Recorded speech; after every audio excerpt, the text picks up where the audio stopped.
Hi, on the Delatronics bench at the moment, I've got a Radford SCA30 for repair here. It's a very old amp, and it's a transistor amp, but they're quite sought after and they're quite valuable as well.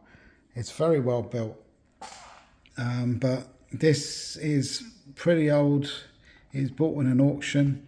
I'm checking all the capacitors in there. Most of the capacitors seem to be reasonable. But these ones here, there's two here that appear to be for the power amps. What the customer's complaining of is distortion on the power amp. Now this capacitor is testing okay, but this capacitor is open circuit. It's measuring 2 picofarads. It should be 2000 microfarads. But anyway, this, I notice it's got no marking for plus or minus, so it's a bit of a mystery. There's no marking whatsoever on there. Obviously it is an electrolytic, so there will be a plus and minus polarity, so I'm going to have to work that one out. I've unwired this from here, and I can see that there's two wires. This wire here is going to the power amp board. This side, this is the one that was giving distortion, and I mean, I'm not surprised because this is gone.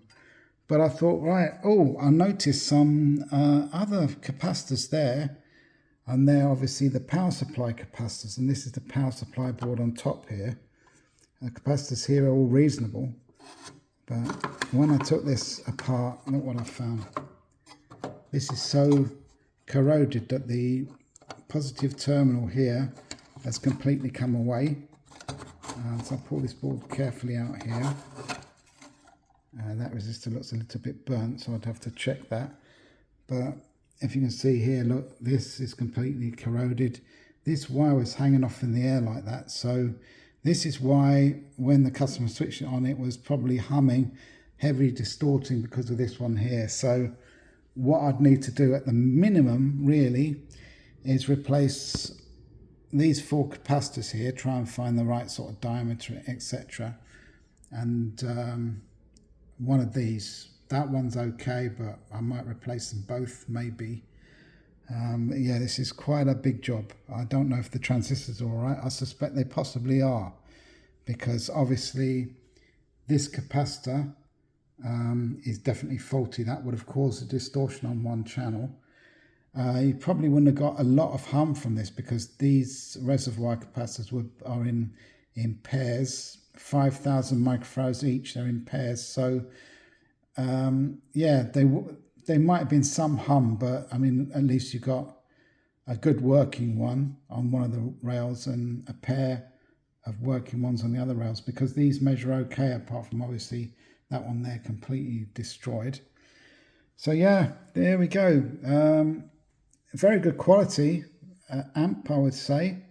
I haven't had a chance to switch it on and play it, but I think on this instance I'm going to recommend him to a place in London that specialises in Radford, because I don't have any of these components in stock. I could get them in, I could sort this out, but I don't have the transistors as spares if needed to.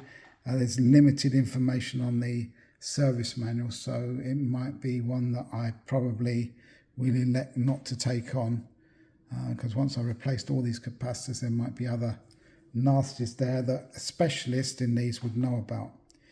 I've just received as well a quad amplifier in, a quad 405, which needs to be recapped.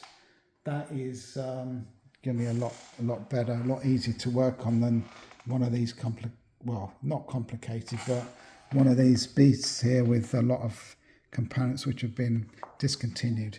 Anyway, you've now seen inside a Radford SCA30, and you know, something of this age can be a lot of work, so this is just an information video really.